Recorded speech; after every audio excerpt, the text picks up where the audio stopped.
To all my fellow brothers and sisters, peace be with you in the name of the Lord Jesus Christ. My name is Ben, and I welcome you to the Restored Ephraim Publications channel. Today, I would like to talk about King David.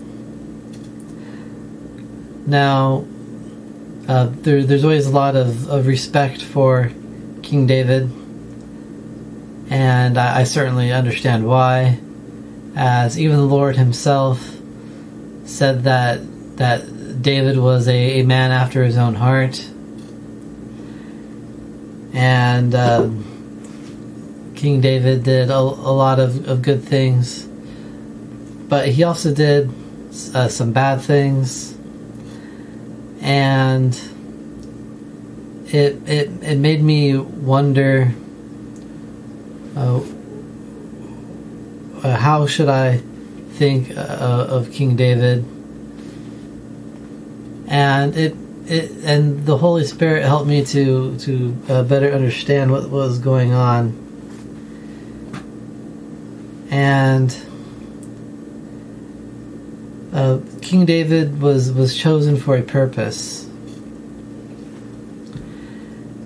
And in order to understand that, we have to understand what happened in Israel.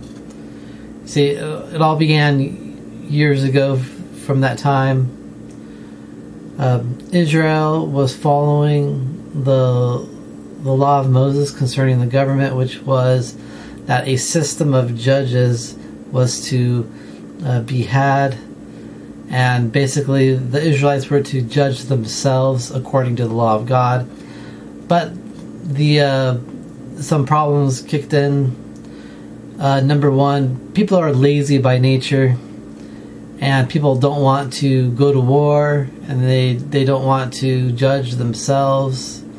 And so they wanted a king to be chosen who will raise armies and fight their wars for them, and that will judge them so that they don't have to do that.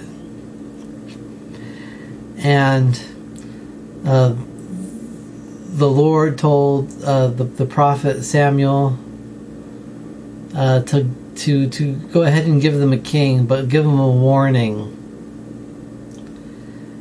And that warning was about all the bad stuff that having a monarchy does to a nation.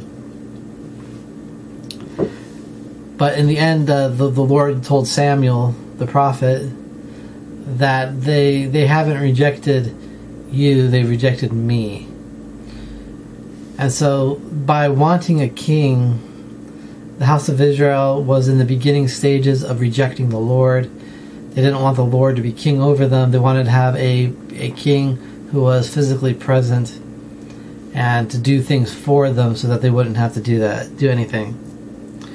So, the first king that gets chosen by the Lord is Saul, and he was a very tall man,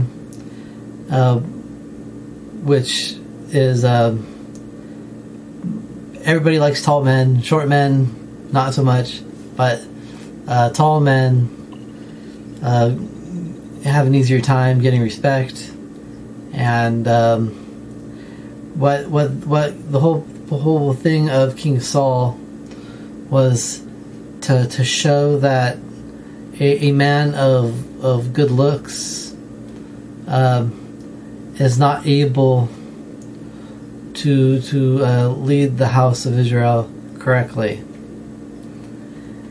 And he took pride in himself and did things that were forbidden for him to do.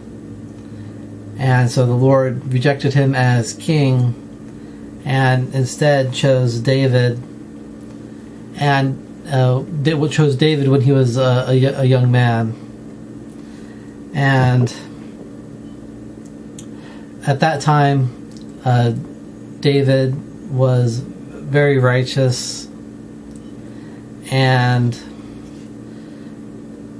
he gained the Lord's favor to the point where the Lord said that there would always be a man of the house of David to sit over Israel. And Jesus Christ was born through that lineage. And so that is showing how much King David was viewed in the eyes of the Lord. But then there became problems. We don't really know the root of the problem, but no doubt it is rooted in some form of pride. If we believe the Jewish tradition, it was that King David was trying to show how he could overcome any temptation.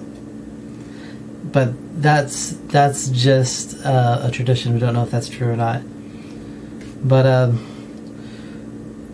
the first recorded thing that really, as far as my memory is concerned, is that he was tempted by Satan to number the people of Israel, and that caused a disaster for Israel. And then David pleaded on their behalf, saying, like, these people had nothing to do with it. It's really my fault. And the Lord told him to build an altar, and that would stop the destroying angel. And then we also have the incident with Bathsheba, where he committed adultery with another man's wife and caused her to get pregnant, and then tried to cover it up by having the husband come back from war in order to sleep with his wife. And then when he wouldn't do that, then he caused him to be put in a place where he knew that he would be killed. And so David caused a man to die in order to steal his wife. And then at the end of his life, one of his last acts was to ask that these certain people who were his enemies not live long after he's gone. And so he ordered people to be killed for things they've done against them. And this, and though King David was very righteous in his past, at the end of his life, not so much. He let all that power get to him, and in spite of that, the Lord kept his promise. Again, which shows how much the Lord loved David. And there is, to this day, there's still descendants of David who have the capacity to sit over Israel if Israel would repent. But why was King David chosen?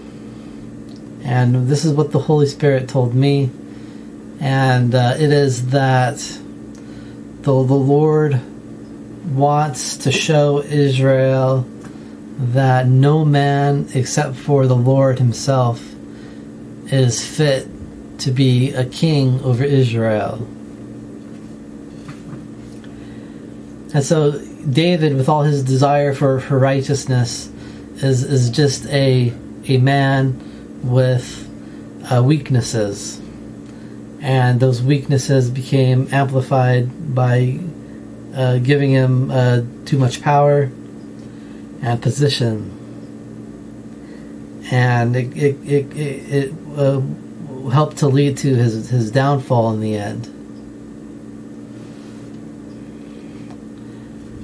And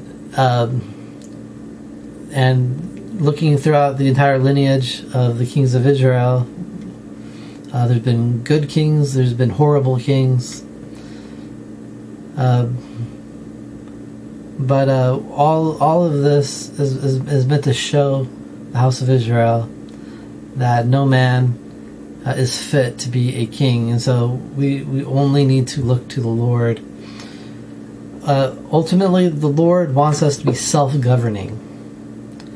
The Lord wants us to be able to judge ourselves using His law, using our free agency to do and to do what we need to do. And the Lord gives us His will, and we use our free agency to do that.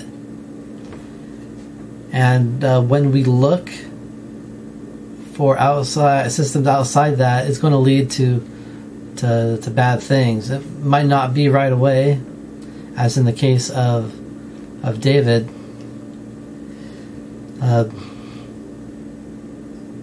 And the Lord is just so filled with mercy that he's willing to put up with a lot. But there comes a point in time when the Lord has to say, I can't tolerate this anymore, and so I'm no longer going to overlook it, and that's when judgments happen. And all this is important to understand for us, because we have to understand that the Lord gives us the leaders that we deserve. If we're slow to hearken to the Lord and we don't really want to do what the Lord says, then the Lord is going to give us leaders who will make it so that we can not do the things that we don't really want to do. And the reason why it gets taken away is so that destruction can come upon the people. So just because we're given permission to do or not do something, it doesn't necessarily mean that we should, based on what it is, because if the Lord sees that people aren't going to do what He says, then instead of giving them blessing, He's going to set up a way for them to have a downfall.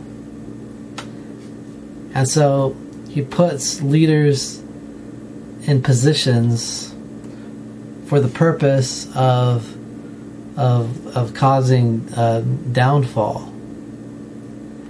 And it's okay that they do that, because that's if that's what the people deserve, then it's just for the Lord to do it, because the Lord knows how to do things best.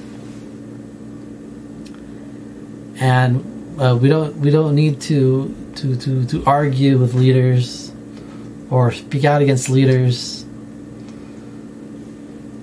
But what we need to do for ourselves is to learn to govern ourselves and learn to know what the Lord wants, and then go and do it. And that's what I'm trying to do, and I find that it has blessed me. And I don't worry about what goes on, because I know that the Lord has a plan, and I know that eventually this plan that we're on in this society, it's a downhill slope towards a judgment coming from God. And whatever it is, it's going to be a just judgment, because the society is not doing what the Lord said to do. And so I hope that this helps you to better understand King David a little bit.